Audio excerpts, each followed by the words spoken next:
Everyone, मैं सलोनी और स्वागत करती हूँ आपका मेरे YouTube channel ready for study में।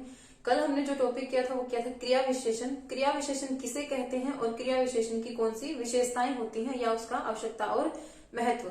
आज जो हम इस वीडियो में करेंगे वो करेंगे क्रिया विशेषण के प्रकार। तो चलिए आज की जो वीडियो है वो शुरू करते हैं। क्रिया विशेषण के प्रकार। कल हमने किया था क्रिया विशेषण कहते किसे कहते हैं,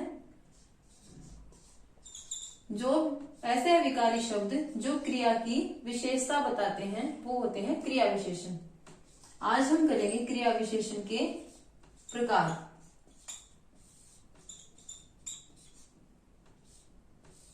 क्रिया विशेषण के प्रकार कितने होते हैं? 4। क्रिया विशेषण के प्रकार होते हैं 4। पहला होता है आपका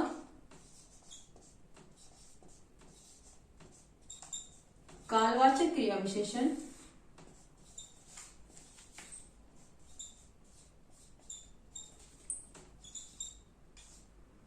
कालवाचक क्रिया विशेषण।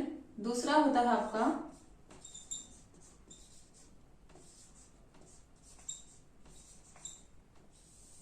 स्थानवाचक क्रिया विशेषण।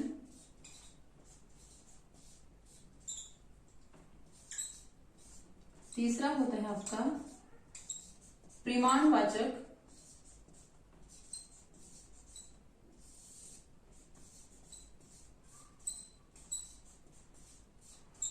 और चौथा होता है आपका रीतिवाचक।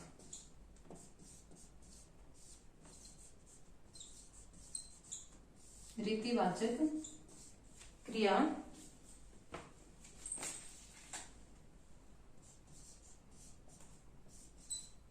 रीतिवाचक क्रिया विशेषण। तो क्रिया विशेषण के कितने प्रकार होते हैं? 4। पहला आपका होता है कालवाचक क्रिया विशेषण, दूसरा स्थानवाचक क्रिया विशेषण, तीसरा परिमाणवाचक क्रिया विशेषण और चौथा होता है आपका रीतिवाचक क्रिया विशेषण। तो पहला देखिए इसमें, अब हम करेंगे कालवाचक क्रिया विशेषण। कालवाचक क्रिया विशेषण आपके कौन से होते हैं?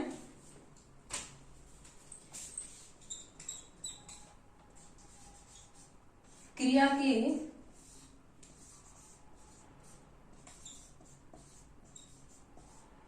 होने का समय बताने वाले।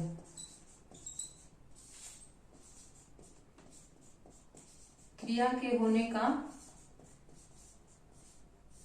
समय बताने वाले आपके कौन से होते हैं? कालवाचक क्रिया विशेषण होते हैं। जैसे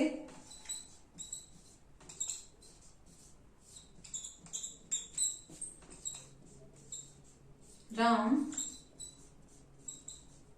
आज आएगा, सोहन कल जाएगा। तो आना और जाना आपकी क्या होगी? इसमें क्या है आपकी? आना क्या है? क्रिया। और इसमें आपकी क्या है? जाना क्रिया। तो कालवाचक क्रिया विशेषण आज आएगा, राम आज आएगा, ये हो गया आपका काल। ये हो गया आपका कालवाचक क्रिया विशेषण, क्योंकि ये क्रिया के होने की क्या बता रहा है? समय बता रहा है कि राम कब आएगा? आज आएगा। क्रिया की होने की विशेषता बता रहा है, समय बता रहा है, तो क्या होगा? ये कालवाचक क्रिया विशेषण। जैसे यहाँ भी है कल, सोहन कल आएगा। यहाँ भी जाना क्या होगी आपकी? क्रिया। और क्रिया की जो होने का क्या बता रहा है? कल क्या बता रहा है? समय बता रहा है कि क्रिया आपकी कब होगी? कल होगी, सोहन कल आएगा। तो यहाँ भी आपका क्या हो गया? कालवाचक क्रिया विशेषण। आज और कल आपके हो गए कालवाचक क्रिया विशेषण।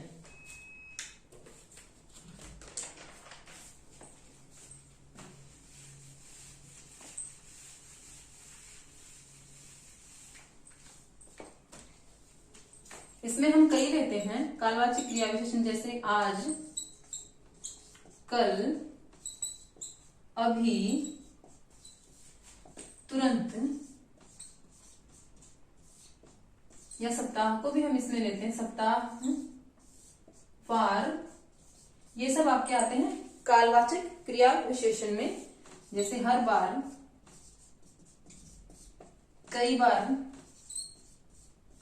ये शब्द आपके क्या बता रहे हैं, क्रिया के होने का क्या बता रहे हैं, समय बता रहे हैं, तो ये आपके होंगे कालवाचक क्रिया विशेषण।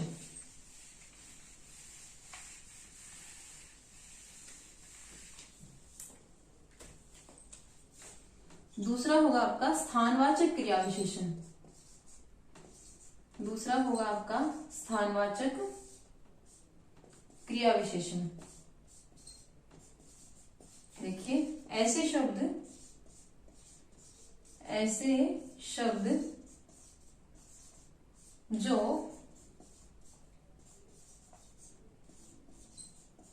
क्रिया के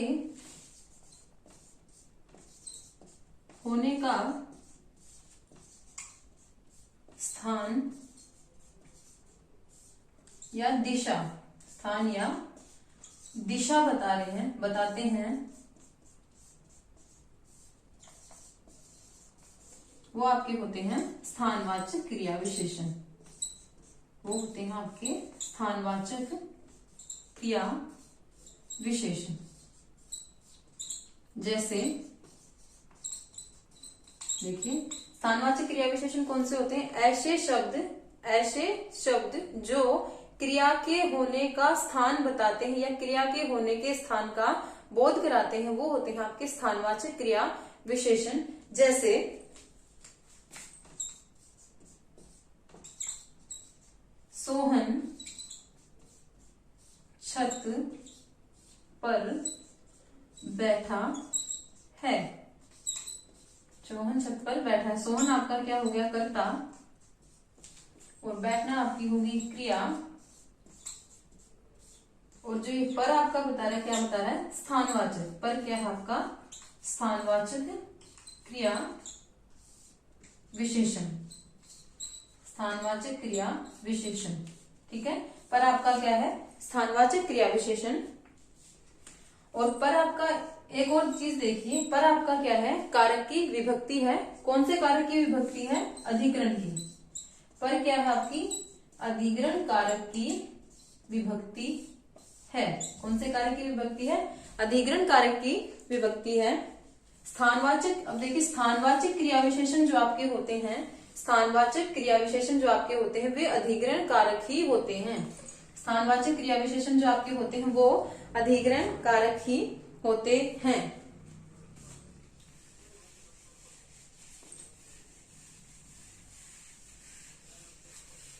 अब स्थानवाचक क्रिया विशेषण में हम कौन से लेते हैं, जैसे में, पर, वे, ये जो आते हैं आपके केस में आते हैं स्थानवाचक क्रिया विशेषण में आते हैं। ऊपर, मध्य, निकट, नजदीक,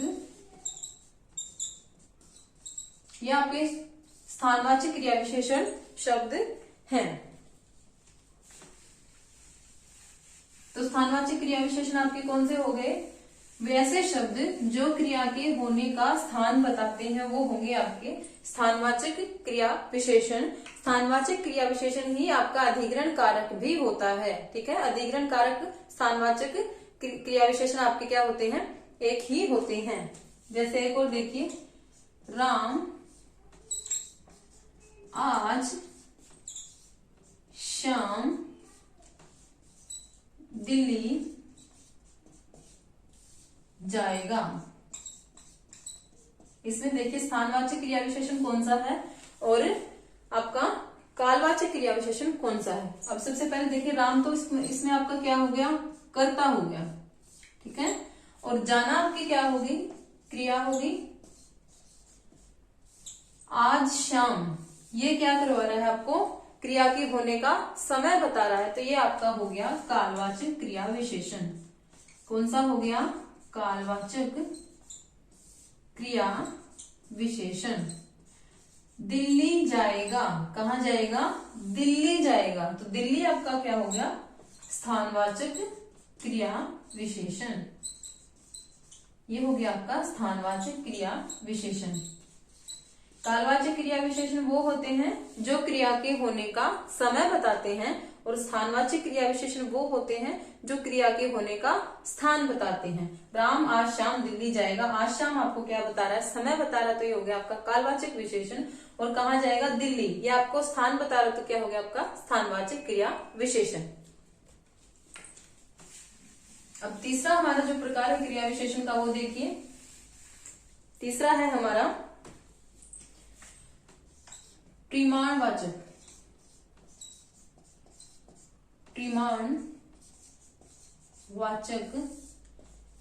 क्रिया विशेषण।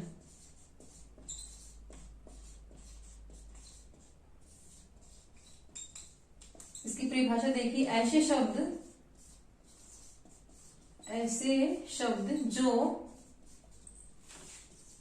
क्रिया के होने की मात्रा, क्रिया के होने की क्या बताते हैं, मात्रा बताते हैं, वो कौन से होते हैं आपके परिमाणवाचक क्रिया विशेषण। परिमाण का मतलब क्या होता है, मात्रा या माप। ऐसे शब्द जो क्रिया के होने की मात्रा या माप बताते हैं वो होते हैं आपके परिमाणवाचक क्रिया विशेषण। जैसे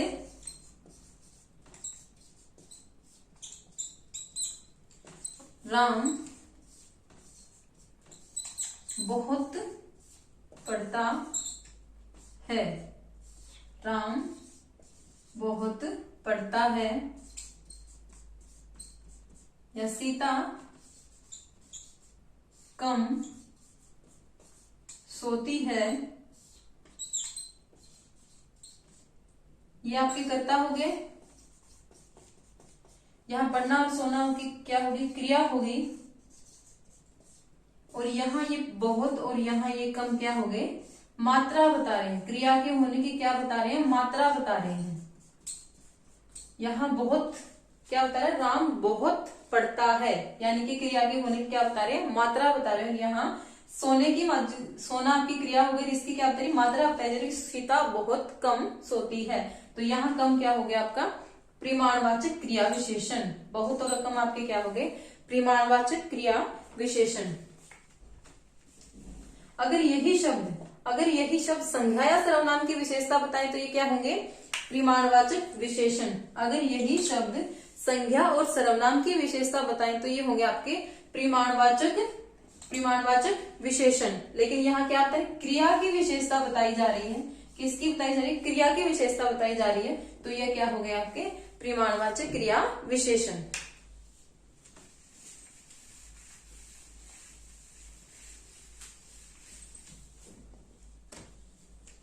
जैसे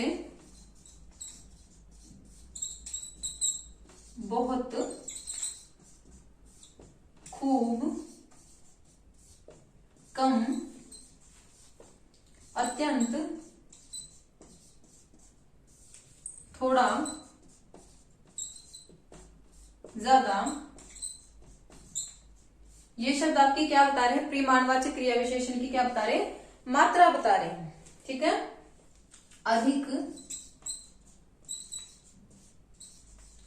ठीक है, ये शब्द क्या बता रहे, परिमाणवाचक क्रिया विशेषण है। ये क्या बता रहे हैं, मात्रा बता रहे, क्रिया की मात्रा बता रहे हैं। तो ये हो गया आपके परिमाणवाचक क्रिया विशेषण।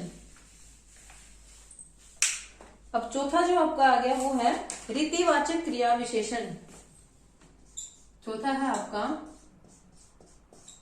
रीतिवाचक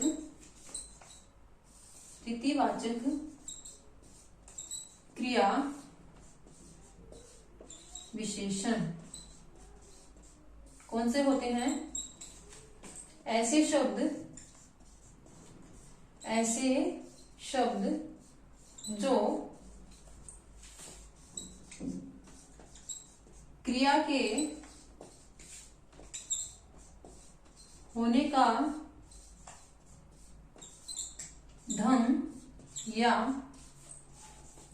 तरीका बताते हैं। क्रिया के होने का ढंग या तरीका बताते हैं, वो कौन से होते हैं आपके रीतिवाचक क्रिया विशेषण। ऐसे शब्द जो क्रिया के होने का ढंग या तरीका बताते हैं वो होते हैं आपके रीतिवाचक क्रिया विशेषण। ठीक है, इसमें रीतिवाचक क्रिया विशेषण में ही हम किसको शामिल करते हैं, जो हमने विशेषताएं पढ़ी थी रीतिवाचक क्रिया विशेषण में हम किस किस को शामिल करते हैं। हमने क्रिया विशेषण की विशेषताएं पढ़ी थी, स्वीकृति, निषेधता, निश्चितता, अनिश्चितता। स्वीकृति, निषेधता या क्रिया के होने की निश्चितता,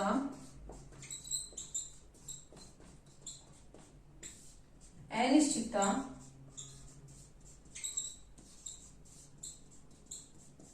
इनको भी हम किस में शामिल करते हैं, रीतिवाचक क्रिया विशेषण में शामिल करते हैं। जैसे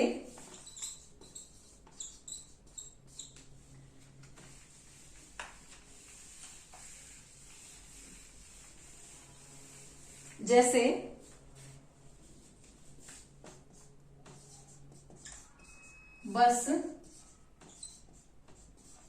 फटाफट भर गई।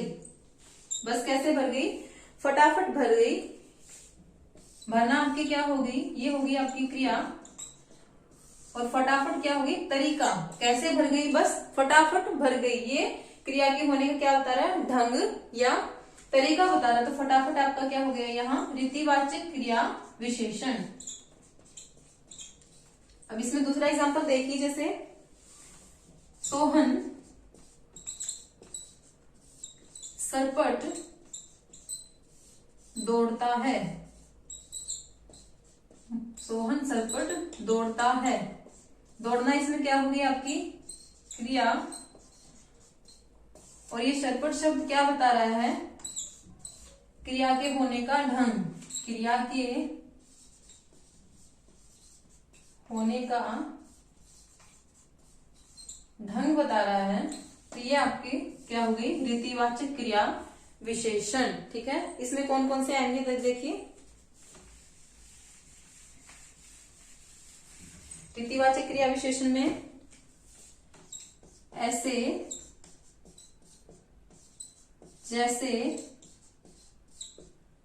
मानो, धीरे, ऐसे जो आपके शब्द हैं वो होंगे आपके रीतिवाचक क्रिया विशेषण में। ठीक है, तो यहां तक जो हमारे थे क्रिया विशेषण के जो 4 प्रकार थे वो हमारे यहां हो गए कंप्लीट।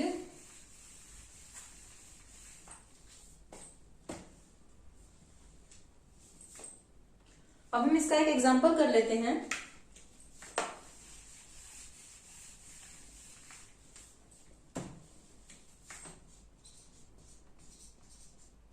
निम्न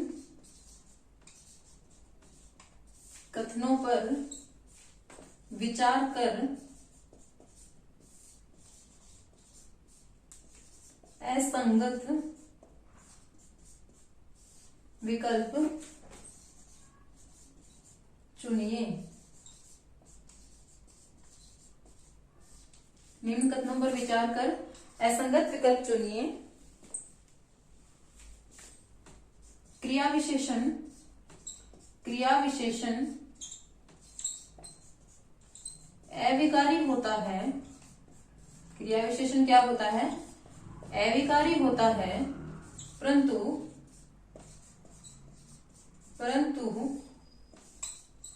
अव्यय नहीं होता।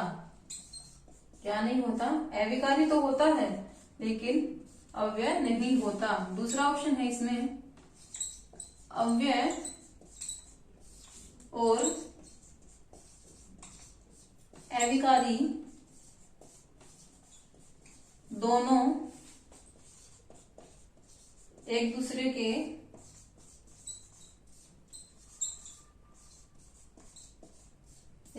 के पर्यायवाची हैं या पर्याय हैं, पर्यायवाची हैं। तीसरा इसमें आपका हो गया क्रिया विशेषण, क्रिया विशेषण अव्यय होता है। क्रिया विशेषण क्या होता है, अव्यय होता है। और इसमें आपका चौथा कौन सा हो गया, उपरोक्त में से कोई नहीं। जो भी आपको दिए हुए हैं उपरोक्त में से कोई नहीं। ऐसे ही क्वेश्चन आपसे एग्जाम में पूछे जाते हैं। अब देखिए, असंगत विकल्प हमको इसमें से चुनना है। सबसे पहले इसने बताया क्रिया विशेषण अविकारी होता है लेकिन अव्यय नहीं होता।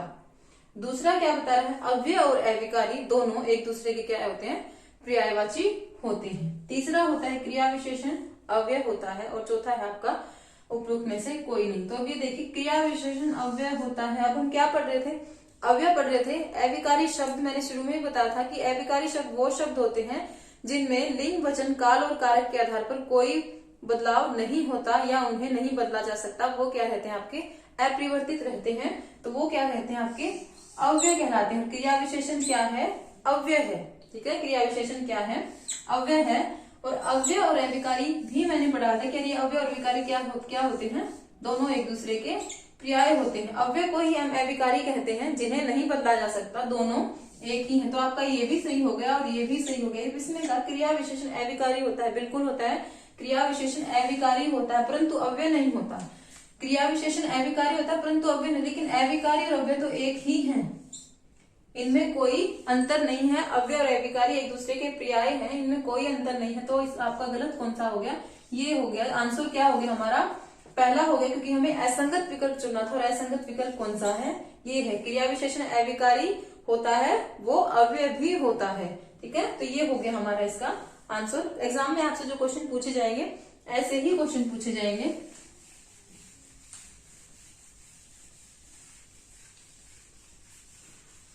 एक और एग्जांपल देखिए आप, वह किधर गया, वह किधर गया। इसमें आपका किधर क्या है, किधर क्या है, पहला इसमें दे दिया रीतिवाचक क्रिया विशेषण, दूसरा हो गया आपका परिमाणवाचक क्रिया विशेषण, परिमाणवाचक क्रिया विशेषण,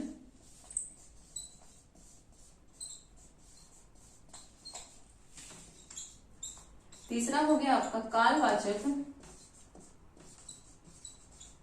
कालवाचक, और चौथा हो गया आपका स्थानवाचक। तो इसमें ये किधर पूछ रहा है, रेखांकित शब्द पूछ रहा है कि किधर, इसमें कौन सा क्रिया विशेषण है। तो कौन सा, वह किधर गया। किधर क्या बता रहा है, स्थान बता रहा है। किधर क्या बता रहा है, स्थान बता रहा है। तो ये कौन सा हो गया आपका स्थानवाचक क्रिया विशेषण।